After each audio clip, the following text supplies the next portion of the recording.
Hello guys, bumili ako ng ibang klaseng vegetable salad. Ito yung kanyang dressing guys. Lagay natin. Para masarap siya. Ayan guys. Kain tayong lahat.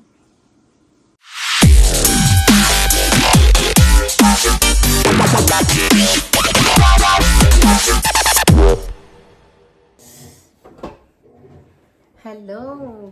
Kain tayo ng salad bago mag-start sa work. At kainaman ng dami ng trabaho ni Inday. May free na kasama to. Tinidor. Tayo magpunas-punas muna lang kamay. Aray ko. Parang hindi makita yung ano guys. Yung noon ni Inday. Ayan. Ayan. Kita na siya. Kain tayo. Ang tigas naman. Kailangan pang kagatin. Ayan. Punas-punas muna. Baka may germs. Galing kasi ako sa kabilang work. Tapos na yung 4 hours. Ito naman. Tikman nga natin ito. Mag-ano tayo sa mga salad-salad nila kung masarap ba ito. Inay, nalaglag na. Tapos itong sauce niya ayan.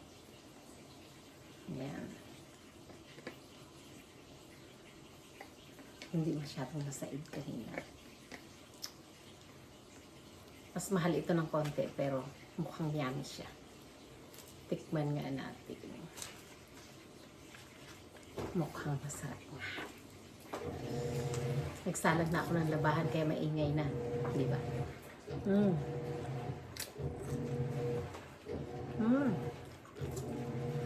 Masarap mo. Masarap din yung dressing niya. Maasim-asim ng konti. Meron siyang nilagay na dongkas. Yung prito na manok. Manok nga. Parang hirap namang haluin kasi nga siksikan.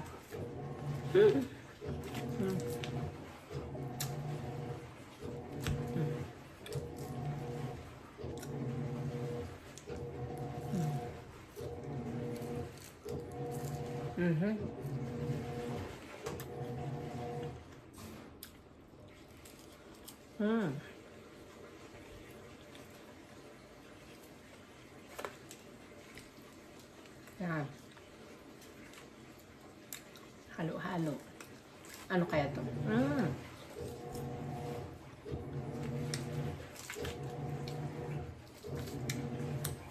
Mga press lahat, masarap siya.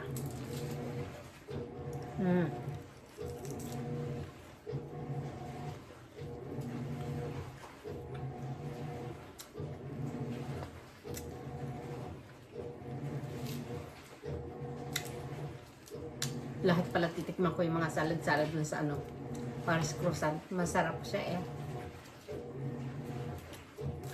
Nagtatrabaho nga tayo para kumain. Ito masarap-sarap naman. Ay nako. Buhay talaga sa abroad.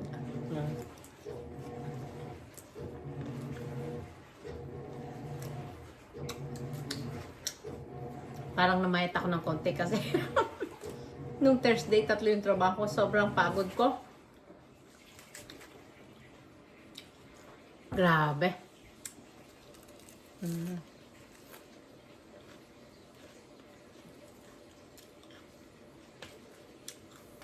Laban lang sa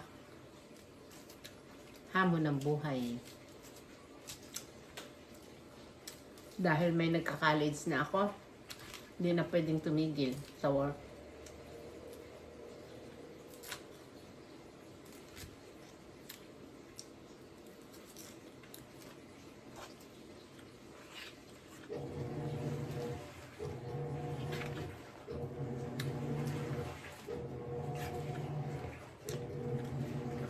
Sobrang laging thank you kay Lord dahil sa kalakasan na binibigay niya sa araw-araw.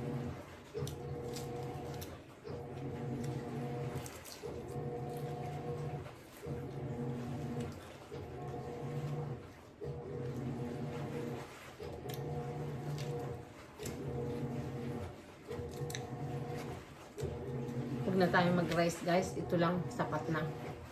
Sarap siya.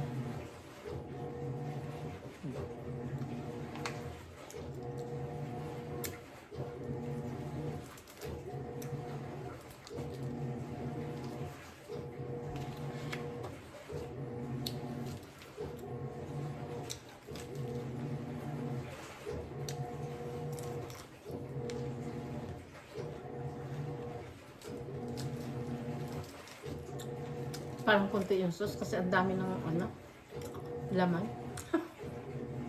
Okay na lang.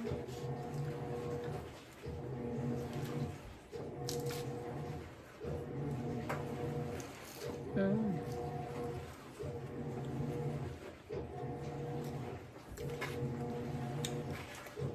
Meron siyang red beans, may avocado,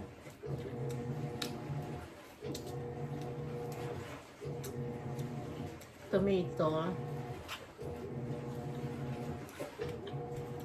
sweet corn, yeah.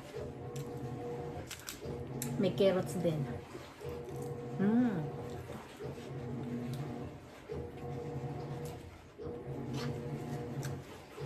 Yummy talaga siya guys. Sarap.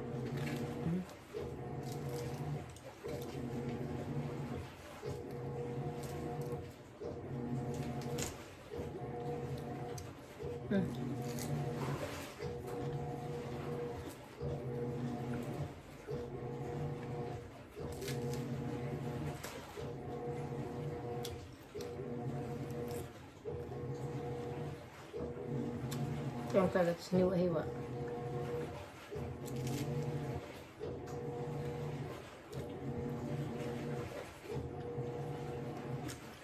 Medyo mainit na ngayon yung parang positive na kasi dahil kaya pwede na mag t-shirt sa loob ng bahay pero sa labas mahangin pa rin, malamig.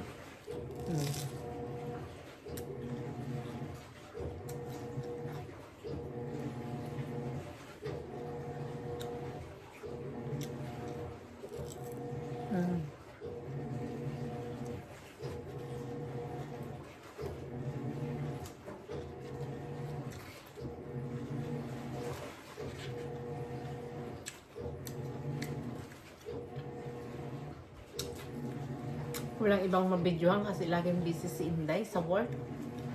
Kung hindi work sa trabaho, pagkain na lang ang video ko eh. Ang susunod pagka medyo may oras-oras. Ngayong spring, gagala tayo.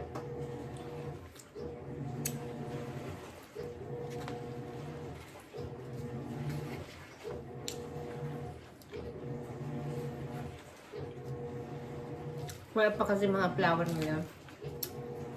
Katapos lang ng winter eh. By April. Ano pa na? Next month.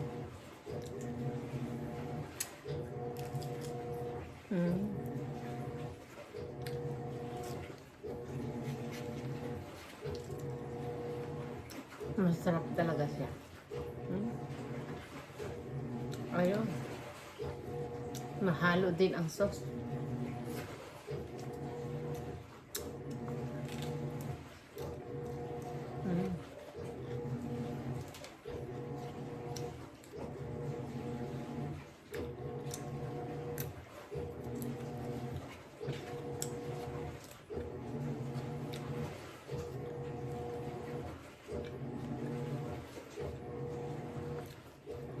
Ang manok.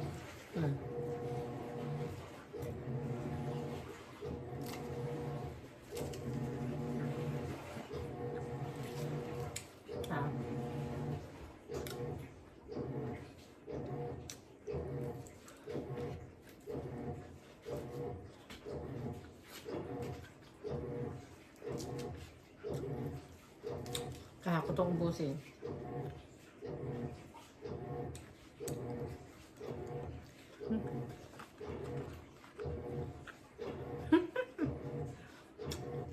Sasairin ko yung ano, dressing niya.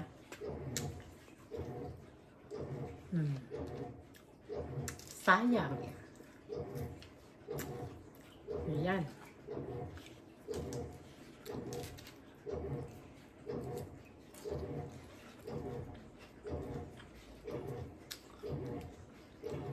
Ito yung avocado.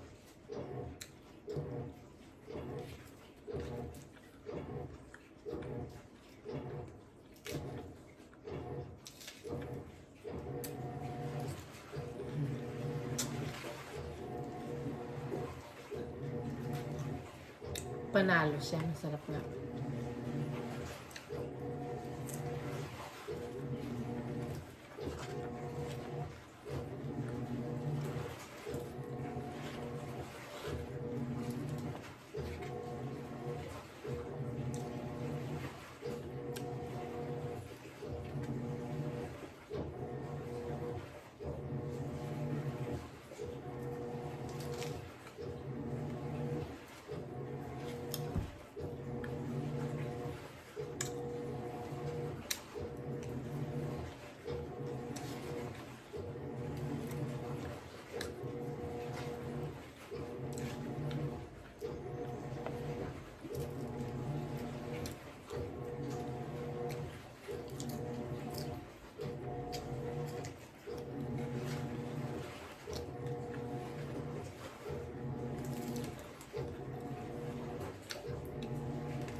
Gutom na kasi ako. Doon sa kaninang umaga yung ano lang, isang ano lang kinain ko, isang egg at saka yung kalahati ng breast ng chicken. Gutom na ako. Dami rin kasing ginawa doon sa kabila, pero okay rin lang. Last week kasi hindi ako pumasok. Kaya medyo maraming dust.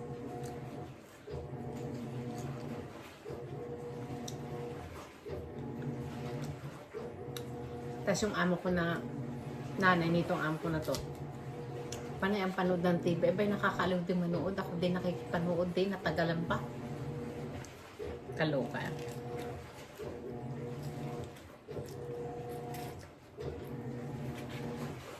Tinatawag kasi ako, may palabas doon na yung Pilipina na nakapag-asawa din ng Korean, tapos pumunta ng Pilipinas. Halika ikaw, panuorin mo na ito. Hala.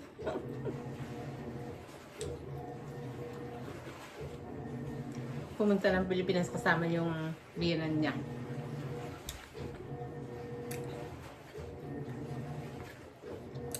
Nilibre ang pamasahe nila ng ano lang dito sa government ng Korea. Siguro sa ano din yun, sa kanilang TV. Kaya katawa naman.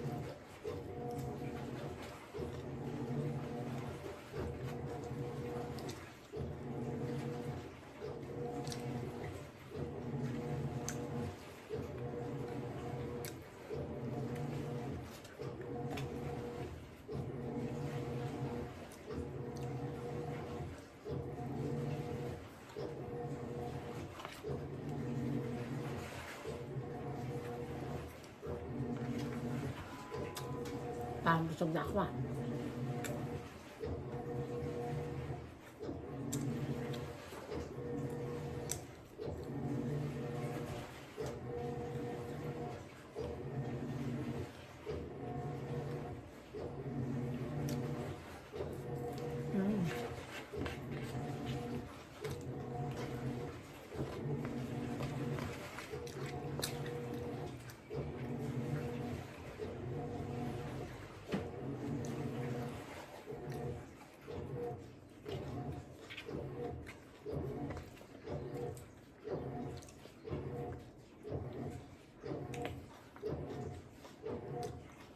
Wait lang guys. Uulitin ko yung pag ano, laba para medyo maganda yung laba niya. Wait lang.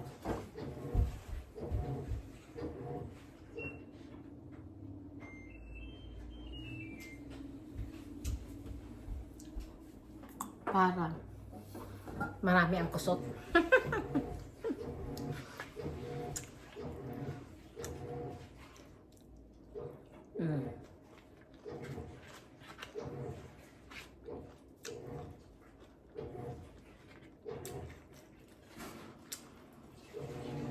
Mga towel kasi yun.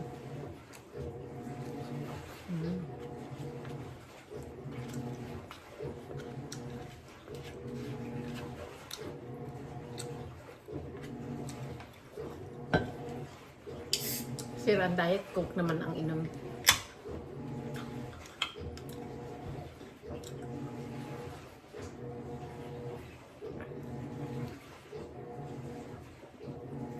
Para may energy pag trabaho, nako. Minsan-minsan lang ako.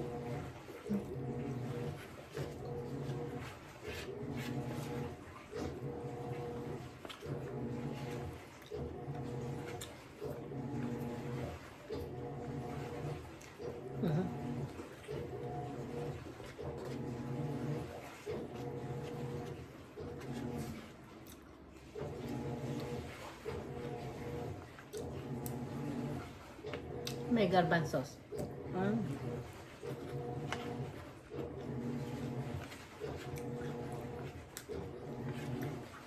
Paubos na oh. Sa dami na yun.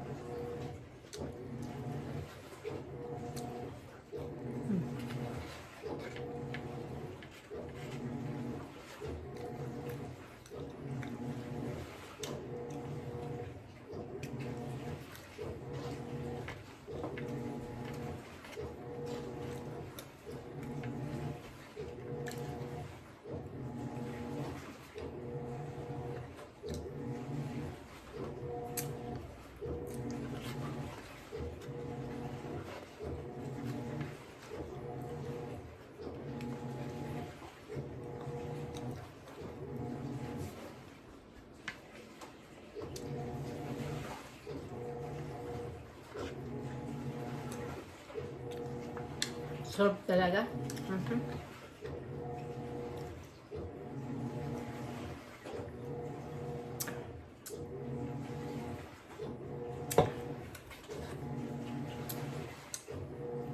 Yung panganay ko,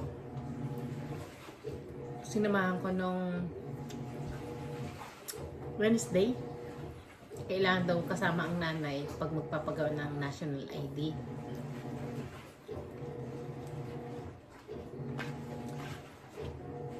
Late na kasi, dapat last year pa siya nagpagawa. Ayaw agad magpagawa. Tapos kinuha ko na rin yung national ID ko dahil nagpagawa din ako. Lumang-luma lang sa akin eh. Luma na yung picture, yung ano niya. Yung card. Natutuklap na ba? Ngayon maganda siya. Nakuha ko na nung Wednesday. Tapos kanina tumawag yung bunso. Kailangan ko ng pera pang pa-picture, ID picture. Kasi magpapagawa na siya ng national ID din kasi mag-18 na siya. Ngayong June. This coming June.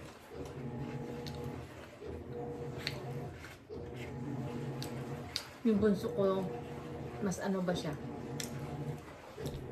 Mas matured. Yung panganay, tingnan mo nga yun. Sabi ko noon dumating yung ano, yung sulat galing sa government. Magpagawa ka na? Daw, oo. Oo nang oo. Hindi agad asikasuhin. Naka-1 taon na nakalipas. Kaya, ay yung bunso, hindi ganon.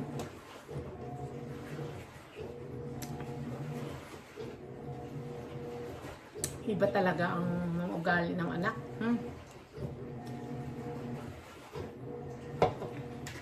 Pero pag sa bahay, ang palakwento, Yung kuya naman.